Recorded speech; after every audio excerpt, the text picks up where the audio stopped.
আজ সোমবারের দিনে বা রাতে আকাশের দিকে তাকিয়ে এই দোয়াটি 11 বার পড়ুন। গায়েবী রিজিক আসবে, গুনাহ মাফ হবে, দোয়া কবুল হবে, আশা আকাঙ্ক্ষা পূরণ হবে। সোমবারের দিন অত্যন্ত বরকতপূর্ণ একটি দিন, ফজিলতপূর্ণ একটি দিন, মাহাত্ম্যপূর্ণ একটি দিন, তাৎপর্যপূর্ণ একটি দিন। সোমবারের দিনটি আল্লাহ তাআলার কাছে অনেক পছন্দনীয় একটি দিন। এই দিনে আল্লাহ তাআলা আসমানের সকল দরজা উন্মুক্ত করে দেন। এই দিনে বিশ্ববাসীর উপর আল্লাহ তাআলা বিশেষ নিয়ামত প্রদান করে থাকেন।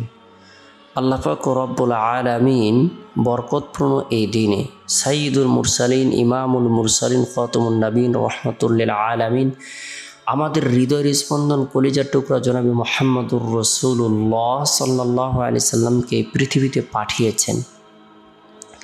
এই দিনটিকে স্বয়ং নবী করিম সাল্লাল্লাহু আলাইহি সাল্লাম গুরুত্ব দিতেন। আমরাও যদি এই দিনটিকে গুরুত্ব দিই, এই দিনে নফলে ইবাদত বন্দেগী করি, নফল নামাজ পড়ি, কোরআন তেলাওয়াত করি, জিকির আজগার করি, তাসবিহ তাহলিল পাঠ করি, রব্বুল আলামিনের দরবারে রুনাজারি করি,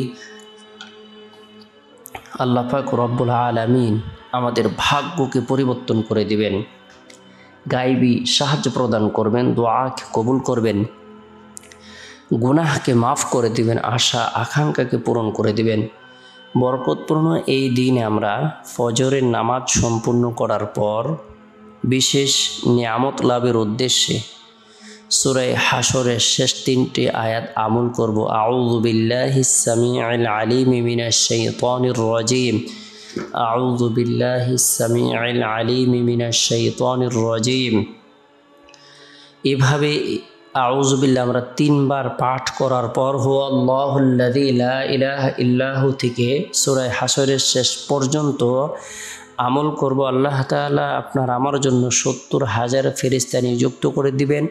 এই 70,000 ফেরেশতা সন্ধ্যা পর্যন্ত মাগফিরাত কামনা করতে থাকবে এবং কি এই দিনে যদি কোনো ব্যক্তি ইন্তেকাল করে মারা যায়, আল্লাহ তাআলা তাকে শহীদি মর্যাদা দান করবেন।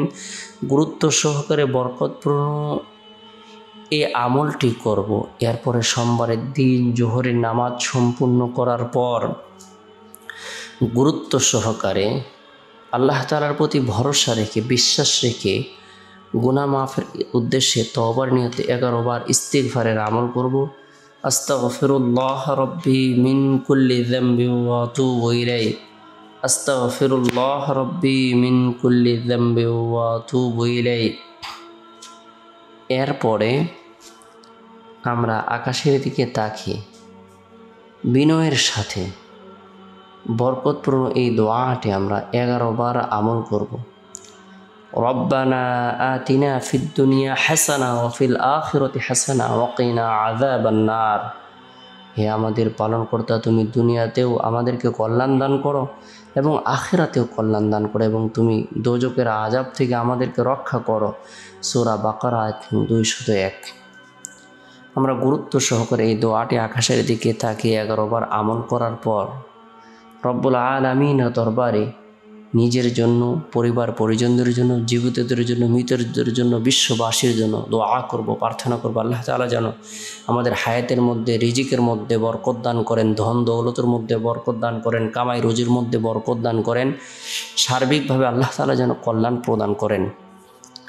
এরপরে সোমবারের দিন শেষ হওয়ার পর যার রাত আসে, এই রাতটি হলো ফজিলতপূর্ণ একটি রাত। এই রাতের মধ্যে বিশেষ করে এশার নামাজ সম্পূর্ণ করার পর গুরুত্ব সহকারে আমরা সুবহানাল্লাহ 33 বার, আলহামদুলিল্লাহ 33 বার, আল্লাহু আকবার 34 বার এই তাসবিহ তাহলিল তাকবীর আমল করব। আল্লাহ পাক রব্বুল আলামিনের পবিত্রতা বর্ণনা করব, আল্লাহর প্রশংসা বর্ণনা করব, আল্লাহর বরত্বকে স্বীকার করব, একাত্মবাদকে স্বীকার করব।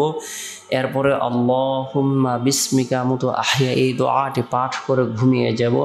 চেষ্টা করব রাতের 1/3 অংশে ঘুম থেকে জাগ্রত হয়ে তাহাজ্জুদের নামাজ পড়ার জন্য। আল্লাহ পাক রব্বুল আলামিন আমাদের সকলকে গুরুত্ব সহকারে আজ সোমবারের দিনে বা রাতে আকাশের দিকে তাকিয়ে কোরআনের বরকতপূর্ণ এই দোয়াটি স্বয়ং আল্লাহ তাআলা শিক্ষা দিয়েছেন, সেই দোয়াটি আমরা পাঠ করব, আমল করব। আল্লাহ তাআলা আমাদের সকলকে বরকতপূর্ণ এই দোয়াটি আমল করার তৌফিক দান করুক।